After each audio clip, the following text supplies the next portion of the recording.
જય સ્વામિનારાયણ. યોગીજી મહારાજ હંમેશા કહેતા કે વાણી દૂધની પેઠે વાપરવી, પાણીની પેઠે નહીં. એટલે કે શબ્દો ખૂબ વિચારથી, પ્રેમથી અને મર્યાદાથી બોલવા. કારણ કે મીઠી વાણી હંમેશા દિલ જીતી લે છે અને કઠોળ વાણી સંબંધ તોડી દે છે.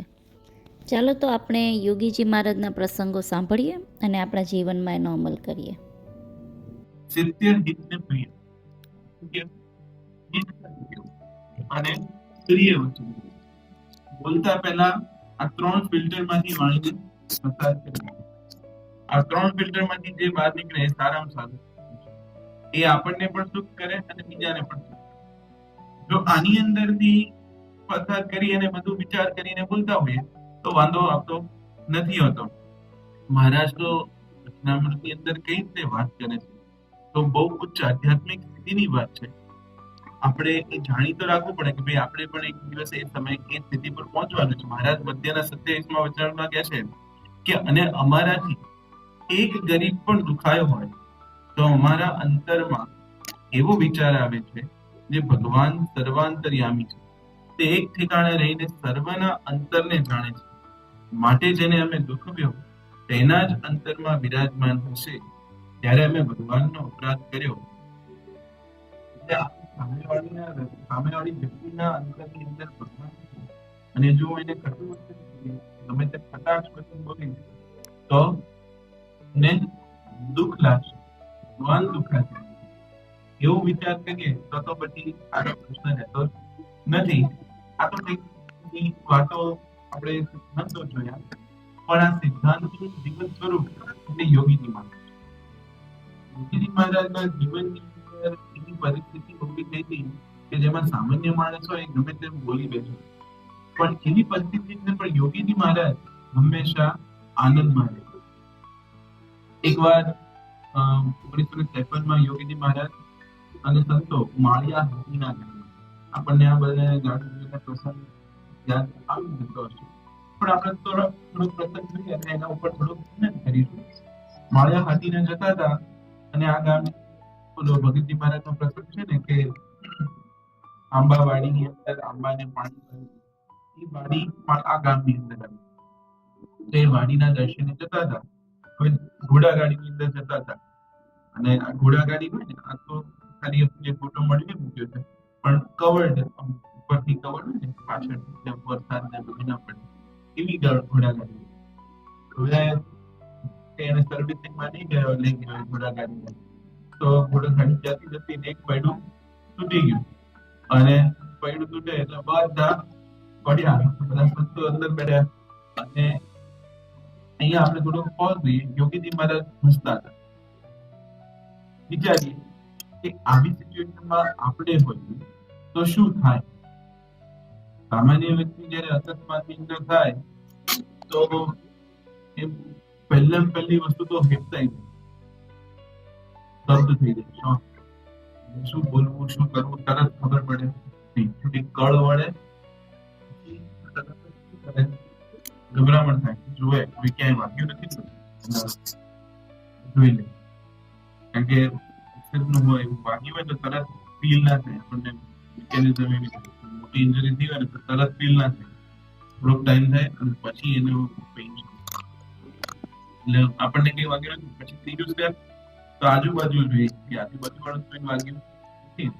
અને પછી બધા સ્ટેપ હોય ને પછી જે ગાડી ચલાવતો હોય ને એને લઈએ કે ભાન પડે, આંખો બંધ કરીને ચલાવે છે, કારણ કે ભાઈ કોઈ વાગ્યું હોય તો ગુસ્સો થવાનો નથી, પછી તો પછી ગુસ્સે ભાન પડે. ગયા વખતે લાવે છે કોફી રાત્રે ઉજાગરો છે, બરાબર પણ જે પણ બધું ગુસ્સેમાં બોલીએ. આ આપણું પ્રોસેસ. અને યોગીજી મહારાજ તદ્દન અલગ. યોગીજી મહારાજ બહાર નીકળ્યા અને હસવા માંડ્યા. મોઢા કોઈ ચિંતા નહીં, એકદમ આનંદ. હવે એમને હસતા જોઈને આવા ટાઈમે કોઈ હસતો હોય તો બીજા હોય ને વધારે ગુસ્સા આવે, કેમ હશે? આપણે મોટો એક્સિડન્ટ થાય તમે હસો. એને બધા મોટા સ્વામી અને બીજા સંતો પણ હતા ને, એ તો બધા અકળાઈ ગયા, ઘોડા ગાડી વાળા પકડાયા હતા. નોર્મલ રિએક્શન હોય. અને યોગી બાપા હસતા હતા. એટલે યોગી બાપા એને જોઈને મોટા સ્વામી કે તમે કેમ હસો છો? શું થયું? તો યોગી બાપા કે પરચો થયો, પરચો થયો. શું પરચો થયો? મોટા સ્વામી કે શું પરચો થયો આમાં? તો સકારાત્મક વલણ યોગી બાપા કે આપણી ભગવાને રક્ષા કરી, કોઈને કઈ વાગ્યું નહીં, કશું ઇન્જરી ના થઈ મોટી, ભગવાને રક્ષા કરી, એ મોટો પરચો થયો. બે જ વાક્યો બોલ્યા પણ એમાં આખી પરિસ્થિતિ બદલાઈ ગઈ. કેટલી વાણીની અંદર મધુરતા, શબ્દોની અસર કેવી થઈ. હવે બધાને પડ્યા તો ખરા, કાં તો તમે ગુસ્સે થાવ પણ એમાં સિચ્યુએશનમાં કઈ હેલ્પ થવાની નથી. આપણું રિએક્શન હોય છે કાયમ. કોઈ પણ વસ્તુ હોય ને, કહીએ ભાઈ ખોટી વસ્તુ થાય છે, તને ખબર નથી પડતી, આમ તો કરે છે, ભાઈ થઈ ગયું. હવે બોલવાથી સિચ્યુએશન સુધરવાની નથી, કદાચ વધારે બગડ પણ બગડ સુધરવાની નથી. એવા ટાઈમે હું શું બોલું તો સિચ્યુએશનની અંદર મદદ કરી શકું, એવો વિચાર કોન્શિયસનેસ હોવું જોઈએ. આપણે ઘણીવાર કોન્શિયસનેસ વગર બોલતા હોય. આવું કોન્શિયસ હું શું બોલું તો આ સિચ્યુએશનમાં મદદ થઈ શકે. બધાના મન ઉદ્વિગ્ન હતા. યોગીજી મહારાજ બે વાક્ય બોલ્યા અને બધાના મન શાંત થઈ ગયું. એ મદદ કરી ગયા, એ વાણીની મધુરતા. તો યોગી બાપાએ વાણી કેવી રીતે વાપરવી, કેવી રીતે બોલવી ના બોલવી, એ યોગી ગીતાની અંદર કીધું છે. તો એ યોગી ગીતાની અંદર યોગી બાપાએ કીધું છે કે વાણી વાપરવી તે પેટે વાપરવી, વાણીની પેટે ન વાપરવી, બોલ ન કરવું. યોગી બાપાના આ શબ્દો છે એ વાંચ્યા પણ એ સમજાવવા માટે આપણે મહંત સ્વામી મહારાજની ઉત્તમ પણ, કારણ કે મહંત સ્વામી મહારાજ તો પોતે પણ યોગી બાપા સાથે પણ ઘણા વર્ષો સુધી રહેલા, એમનો અંતરનો અભિપ્રાય જાણે તો આપણે મહંત સ્વામી મહારાજના આશીર્વાદની વિડીયો જોયું અને એના દ્વારા યોગી બાપાના આ શબ્દોને સમજવાનું. થોડા બોલાતા હો.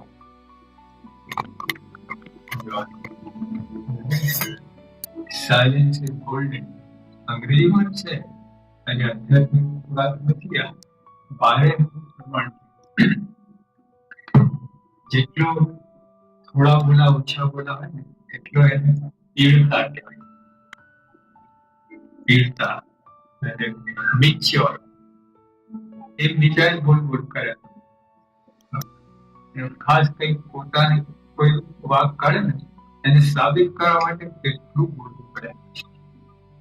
બોલ બોલ બોલ બોલ કરે નવતર બધા જ બગડે. સાબિત શું કરો? થોડા બોલા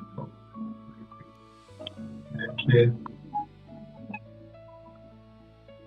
પછી વાણી જે વાપરીને દૂધની પેટે સત્તર હિત અને પ્રિય લાગે તેવું વચન બોલે. સત્ય હોય પણ પ્રિય ના હોય ના બોલે. હા નહીં ના. પછી સત્ય ધિક્કારી ના હોય. ગાય આમ ગઈ પાછળ એક હાથી પાછળ પડતો ચડે જો સત્ય ના કહેવાય, હિત ના થાય, ઊંધી દિશા બતાય. ગાય ક્યાં છે? આમ ગઈ, ગાય આમ ગઈ. ત્યાં હિત થાય એવું બોલું, અહીંયા સત્ય બોલીએ આપણે તો બધા ઊંધું પડે. કોઈ કાણો હોય એટલે કાણિયા જે સાચું કહે છે જીતકર નહીં, હા એ તારી બે આંખો તોડી નાખશે, નહીં તો એક નથી. એટલે યોગી બાપાએ વાણી વાપરવી યોગીજી મહારાજની મહંત સાહેબ મહારાજ બહુ સરસ રીતે આપણને સમજાવ્યું.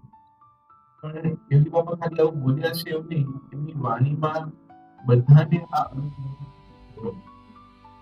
એક તો એમની વાણી આક્રોશ વિનાની વાણી, મીઠાશ ભરી વાણી. આપણે એક પ્રસંગ જોયો પણ એક બીજા પ્રસંગની અંદર કે આ અનુભવ બધાને થયો. જ્યારે 1962 ની અંદર યુનિવર્સિટીની અંદર હતા ત્યારે મહાપૂજાનું આયોજન અને બધા મોટી સંખ્યાની અંદર હરિભક્તો લાભ લેવા માટે હતા. અને મહાપૂજા પૂર્ણતા થવાની હતી. બધા હરિભક્તો કે બધા પ્રદક્ષિણા કરે. આટલા બધા હરિભક્તો એકસાથે પ્રદક્ષિણા કરે તો વ્યવસ્થા જણાય નહીં.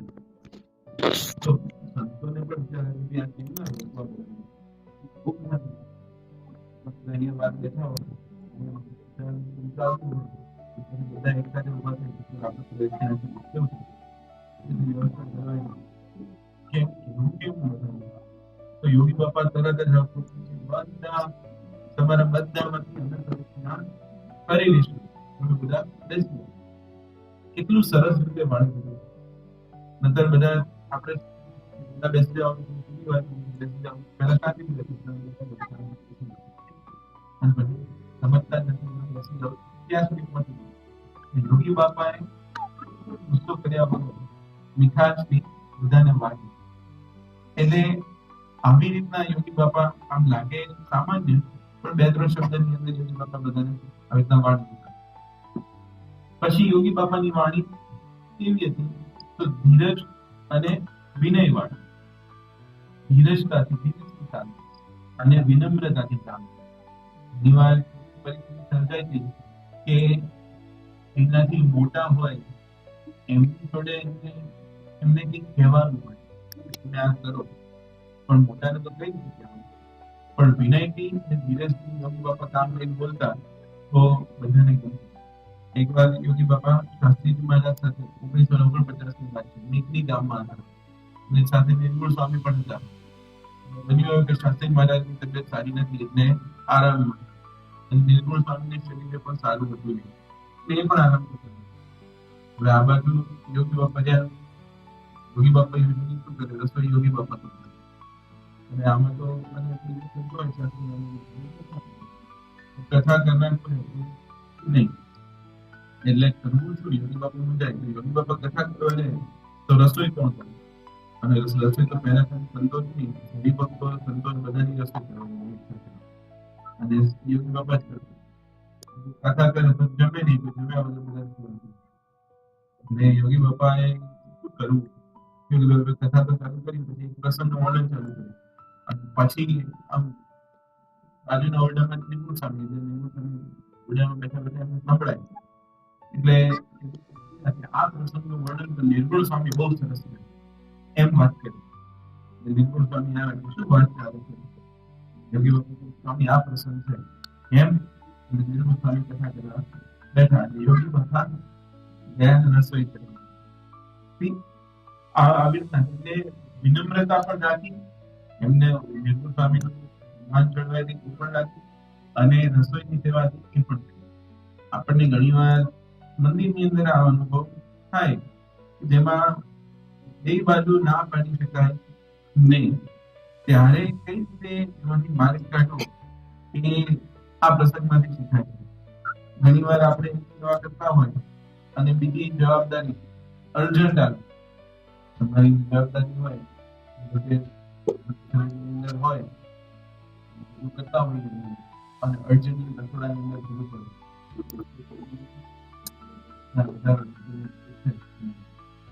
તે વખતે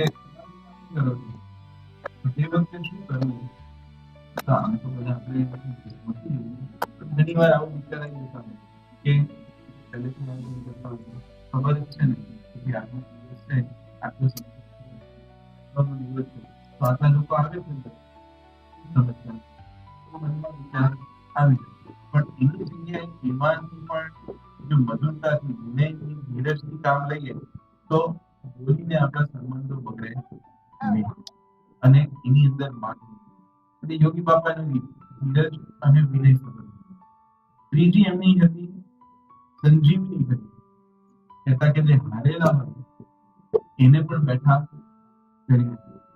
ઘણી વાર તો આપણે કઈ માંદા જોવા જઈએ, તમે બહુ માંદા દેખાવ છો, માંદો હોય એમ કરતા વધારે માંદા પડી જાય. બહુ દાવા બહુ વાગ્યું છે, આપણે તબિયત જોવા જઈએ ને તો એવી રીતના થાય.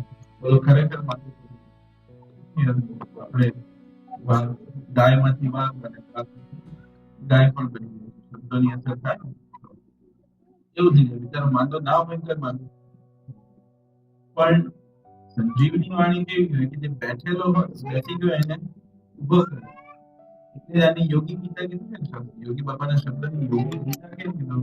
કારણ કે ગીતા જે છે એમાં શું છે, અર્જુનને બેસી ગયો તો એમાંથી અર્જુનને ઉભો કરી દીધો. એમ વાણી જે હોય, આવી વાણી, મધુર વાણી, એ બેસી ગયા હોય એને સંજીવની કહેતા કે એને ઉભો કરી દે. એવી વાણી. એકવાર યોગી બાપા ગોંડલની અંદર હતા અને ગોંડલની અંદર મોટા બાપુ ત્યાં સેવામાં હતા, ત્યાં અકાઉન્ટ સંભાળે. હવે બિચારાને સંસ્થાનું મહત્વ અકાઉન્ટ સંભાળીએ તો કામ ચાલે છે, પગાર ચૂકવવાના તો નહીં. અને એકવાર પહેલા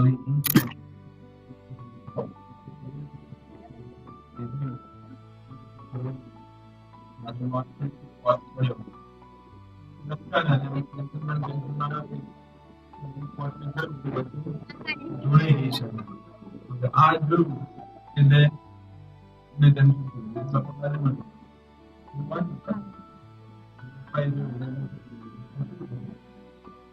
બાપા બાપુ અને ભારે સુગમ ક્યાં, હવે તો આપણું કામ થઈ જ જશે, ચિંતા કરો નહીં. હગા બાપુનું જે ટેન્શન હતું ને તરત જ આવા સમયે ક્યાં આપણે જેવો હોય તો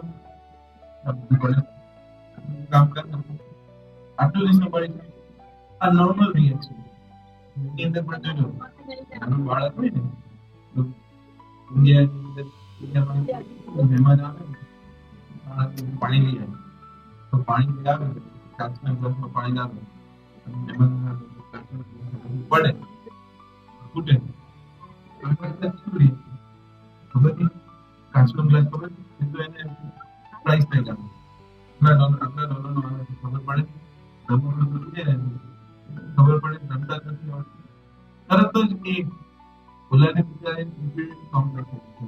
છોકરાઓને બધામાં પણ છોકરાઓને છે ને રમકડા રમવાથી બીક નથી આવતી, બહારના રમકડા. કેમ? જે 2-3 વાર જોયું હોય ને